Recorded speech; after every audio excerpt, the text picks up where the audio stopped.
to start looking at the first problem. There's about 4 different problems when it comes at graph theory. When I say a problem, I mean a real life problem. Okay, so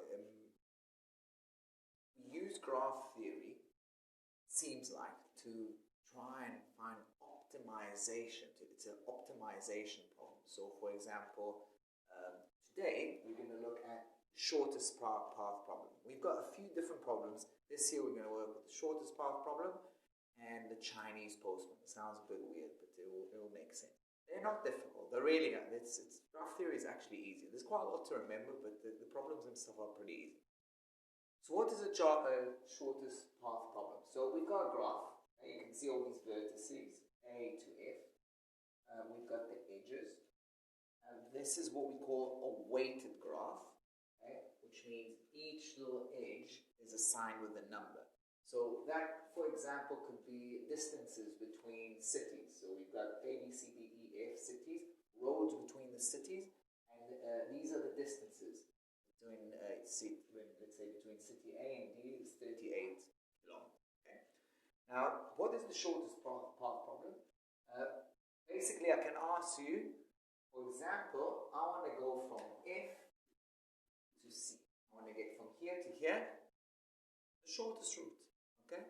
So it's very, very intuitive. Let's just try and find a path. Okay? I can go, for example, from F to A, okay, which is 5, then to B. That means another 20 kilometers. I'm just reading off the edges. Then to C, adding another 8. So the total distance is going to be 28 plus 5, 33. Okay? So that's one possible path. Another path could be maybe from F to E, to D, to C. So from the bottom root. Okay? And then I can do 16 plus 26 plus 8. Okay? And I will get 4250. So obviously this path is better, but you know there are more paths, right? I can go from here to there, to there, to there, or I can go from here to there, to there, or I can go from here to there, to there. That would be quite stupid. Then go back there and there. So there's a few other paths, not infinite, but there's a few other paths. So what is the shortest path? Okay. Now, if you were human, then you will just try all of them. Okay, write the list, and that's it. You find which one is the shortest, and that's it. But what you got to understand here, this whole graph theory is all geared to computers. It's part of computer science. It's the interface between computers and maths. So if you ever study graph theory, I've never studied graph theory. I'm studying it with you. Okay, if you ever study graph theory in university, you're probably going to study it together with coding. Okay, so your problems, what you're going to have to do is not solve necessarily this problem, but you're going to have to write down a code. You're going to have to write a code for a computer to find a solution to this problem. And to be fair, the kind of problems that you eventually can deal with is not simple ones like that. And this is what? 1, 2, 3, 4, 5, 6 vertices with, I don't know, maybe 7 edges. Imagine you have 100 vertices with 200 edges.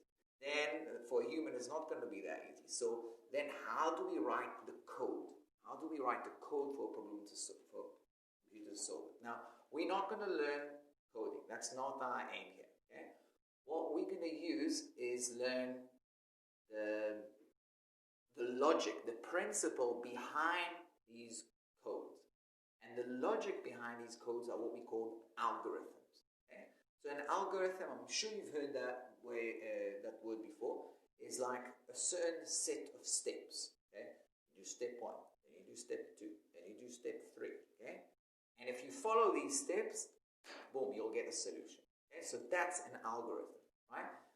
Computers work like that, okay? We don't. Or, I mean, some of us like algorithms, but actually a lot of us like to think on the spot. Okay, that looks good.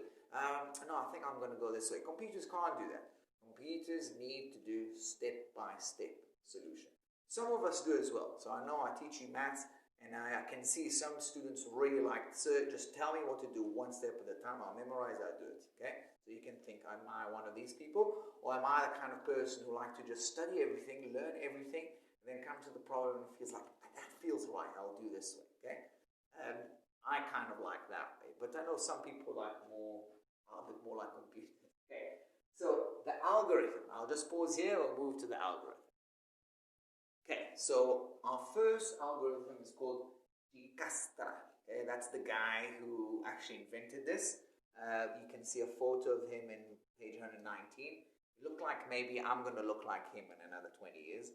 Okay, but anyway, djikasta, I think he's Scandinavian. Djikasta's shortest path algorithm. So it's an algorithm, a set of steps to help you find the shortest distance or shortest path between two vertices, in this case F to C.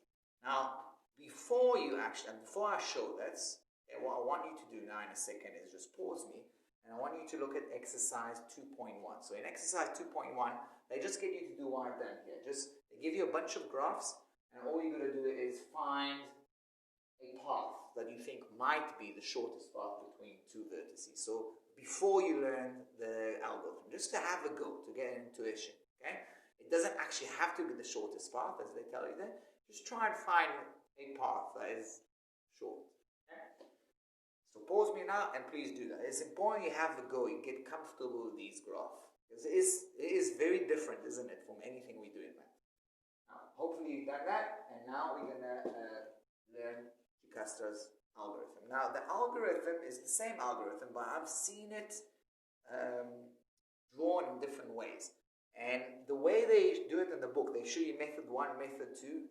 It's obviously the same idea, but I've seen in another book, AP book, which I think is easier. So I'm just going to go with the way I saw it in the other book. Okay? But you can also read their method. It's obviously the same. So we start from F. We start from where we needed to. And what we're going to do, okay, we're going to put a sign. We're going to assign a weight of 0 where we started. Okay? We sign, so that's the first step. Assign weight 0 in your starting point.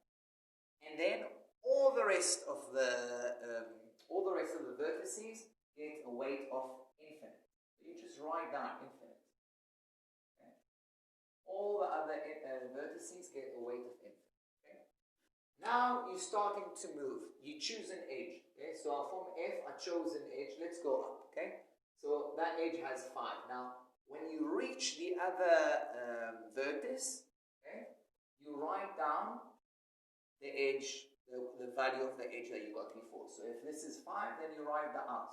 You write down 5. Now, and what I should say is, you write down the value of the edge only if it's lower the weight that you have on that vertex. Okay?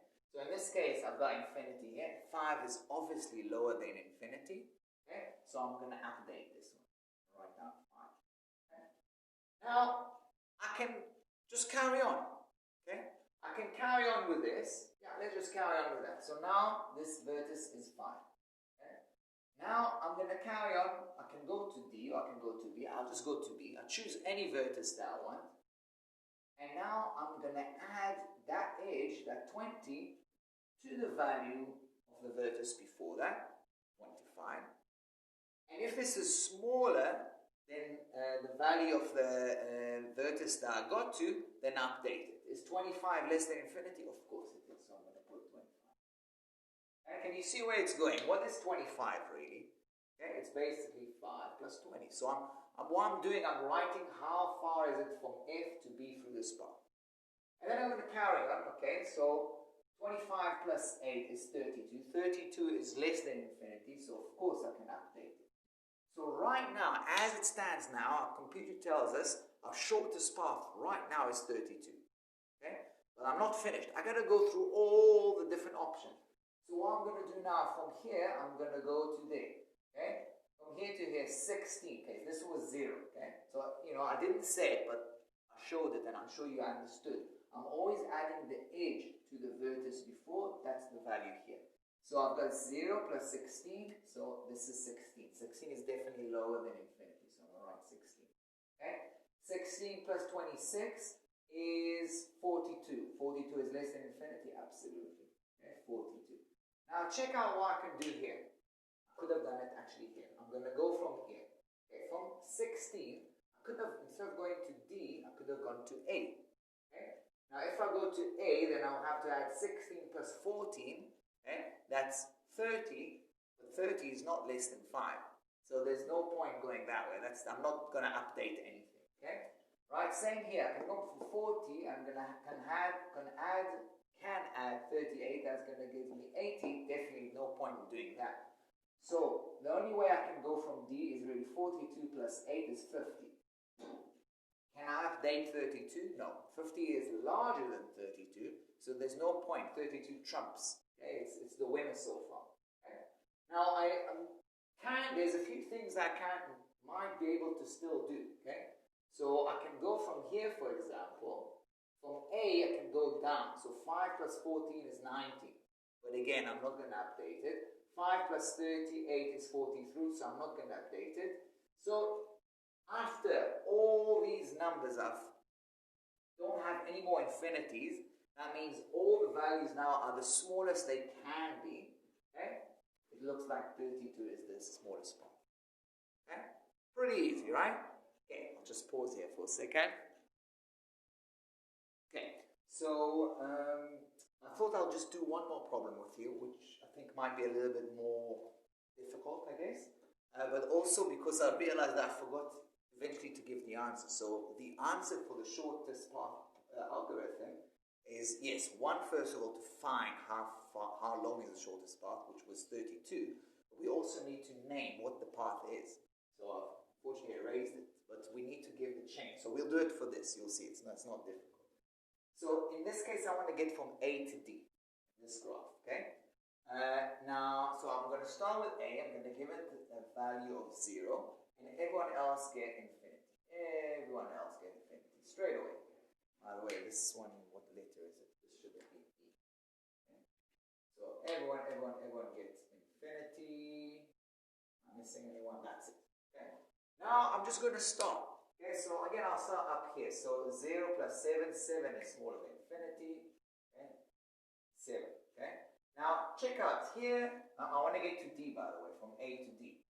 Last time, I just went from A all the way until I got to D. And then I chose another path. But you don't have to. You can go, this is like going, I don't know how to call it, maybe going in series. That sounds like going in series. I'm going from where I started, from home, straight to the target. Then from home through another way to the target. But you can, in fact, I prefer to go, or I can call them parallel. So, okay, I went to there. Now I'm going to go from A to F. Okay, that's going to be 1. Okay? All right, 1. Then I can say, hang on, from F, instead of marching on towards D, I can then go from F to B. Now, if I'm going from F to B, I'm adding 1 plus 5, that's 6. So 6 actually is less than 7. So I can update now B, it's actually 6. And that's a bit weird, so I'm going from here to there. It's easier to go from A to B rather than it's easier to go from A to F and then to B than from A to B directly. Don't get fooled, okay? The direct route is not always the shortest. Now I'm going to go to E. So from F to E, I'm adding 1 plus 7, that's 8, obviously smaller. Okay? Then from here, from F, I can go directly to D. 1 plus 8 is 9, which is definitely smaller than D. Now I'm going to go from E to D. Okay, so you see how I'm going? I'm going in parallel. I'm trying to just get the values of all these, what do you call them, the vertices. I don't know how to describe it. You understand what I'm saying in parallel. Okay, 8 plus 5 is 13, nothing to update. Okay, so just remember that there was this thing. Okay? Then look at this. So I can go from A to F, I went to B. From B, I can go to E. Okay? From B to E, that's going to be 6 plus 1, it's going to be 7, which is smaller than 8. So I will update it. That's 7. Okay, which one have I not done yet? I can go from B to C. So 6 plus 4 is 10. Then we might as well add the 5, 15, which is bigger than 9, so I'm not going to update this one. We've done that one, we've done that one. Okay, look at this, the last one. From B, I can go to D. 6 plus 2, that's 8. 8 is smaller than 9. Voila, done. Okay? So it looks like the easiest one. Now, okay, the problem is that now I need to figure out which path I've done. Okay? computers will keep tab. For us, it's a little bit more difficult, but we're not dealing with big problems. So how was that 6? Because we went from here to here, there to there, that's 6, and then 2. The answer is 8. Okay? So I just got to check that, I've went through all the different parts, okay, updated everything that I need to update, okay, and then the answer will be eventually 8. But obviously I need to write down what the path is, A to F to B to E. And that's djikasta's shortest path algorithm. Hope you enjoyed. Bye-bye.